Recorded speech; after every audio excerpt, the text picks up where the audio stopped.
మన తండ్రి అయిన దేవునికి, రక్షకుడైన యేసుక్రీస్తు ప్రభువుకు, పరిశుద్ధాత్మకు వందనాలు, స్తోత్రాలు చెల్లించుకుంటున్నాను.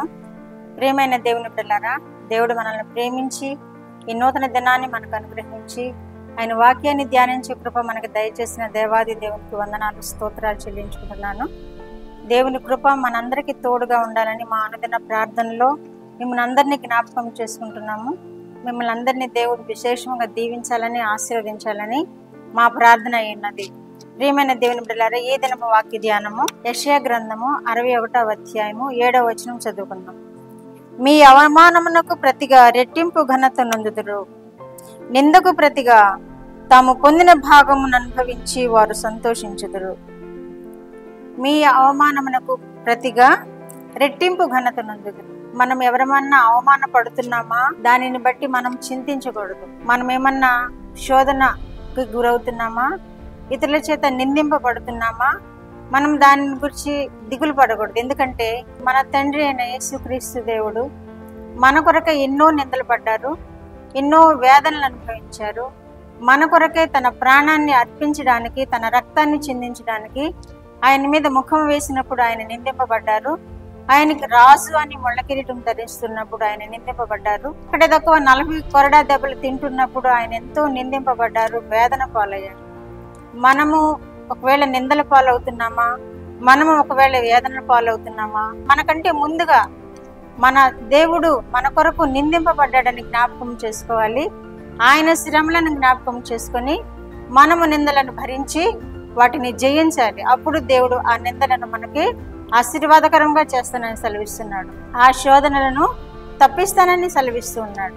ప్రభు అయిన యేసుక్రీస్తుని మన ముందు పెట్టుకోవాలి. ఎవరైనా ఏదైనా శోధనలో ఉన్నట్లయితే, ఎవరైనా ఏదైనా నిందలో ఉన్నట్లయితే, ఎవరైనా ఏదైనా అవమానానికి గురైనట్లయితే, మనము చేయని నేరాలకి మనము శిక్ష అనుభవిస్తున్నట్లయితే, మనము చేయని నేరాలకి మనం నింద అనుభవిస్తున్నట్లయితే దేవుని వైపు చూద్దాం. మనకంటే ముందుగా నిందలు భరించిన మన రక్షకుని వైపు చూద్దాం.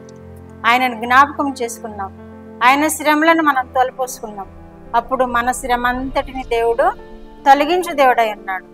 మన నిందలన్నిటిని ఆయన తొలగించు దేవుడై ఉన్నాడు. మన వేదనలన్నిటిని తొలగించు దేవుడై ఉన్నాడు.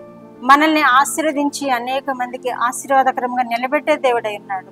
కాబట్టి ప్రతి వారు ఈ వాక్యం ద్వారా మనం బలపరచబడవలసింది ఏమంటే మన యేసయ్యను చూడాలి. ఆ శ్రమల గుండా వెళ్ళిన యేసయ్యను చూడాలి. మనకు ముందుగా మన కొరకు నిందింపబడిన యేసయ్యను చూడాలి.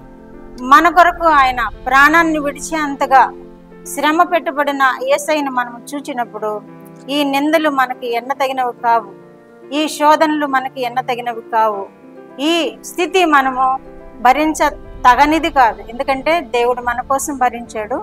మనం భరించడానికి మనకు శక్తినిస్తాడు, మనము జయించడానికి మనకు శక్తినిస్తాడు. ఆయన జయించాడు, మనకు కూడా ఆ జయాన్ని ఇస్తాడు.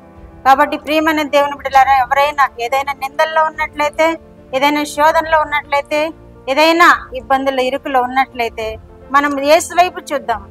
మన కొరకై శ్రమ పడిన యేసు వైపు చూద్దాం. మన కొరకై నిందింపబడిన యేసు వైపు చూద్దాం. ఆయన మన బాధలన్నిటి నుండి విడిపించే దేవుడుగా ఉన్నందుకు ఆయనకి వేలాది వందనాలు, స్తోత్రాలు చెల్లించుకుంటూ మన జీవితాలను ఆయనకు సమర్పిద్దాం. ప్రార్థన. మా దేవ, మా ప్రియ పరలోక ప్రభువా, మీ పరిశుద్ధ పాదములకు వందనాలు, స్తోత్రాలు నాయనా. మా రక్షకుడు అయిన యేసుక్రీస్తు దేవా, మీకు వందనాలు, స్తోత్రాలు ప్రభువా. పరిశుద్ధాత్మ దేవా, మీకు వందనాలు, స్తోత్రాలు నాయనా. ఈ ఉదయ కాలంలో ధ్యాన వాక్యముగా మీరు మాకు ఇచ్చిన ఈ యెషయా గ్రంథము 61వ అధ్యాయంలోని భాగము ద్వారా ప్రభువా మీరు మాతో మాట్లాడినందుకు మీకు వేలాది స్తోత్రములు ప్రభువా.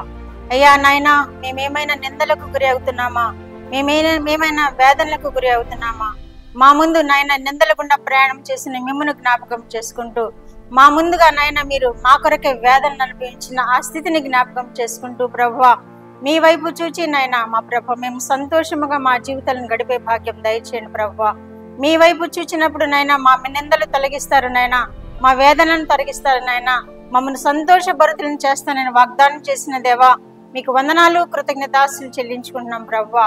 ఈ ఉదయ కాలంలోనైనా వాక్యం వింటున్న బిడ్డలందరినీ మీరు విశేషంగా దీవించండి నాయన. ప్రార్థనలో పాల్గొన్న బిడ్డలందరినీ మీరు విశేషంగా దీవించండి ప్రభువా. నైనా వారి కొరకు నైనా అనునిత్యము మేము ప్రార్థనలు చేస్తున్నాం నాయన. వారు క్షేమం కొరకు ప్రార్థన చేస్తున్నాము. వారు మా ప్రభువా మిమ్మల్ని వెంబడించలాగా ప్రార్థన చేస్తున్నాము. మీలో నైనా తండ్రి రక్షణాందంలో కొనసాగాలని ప్రార్థన చేస్తున్నాం ప్రభువా.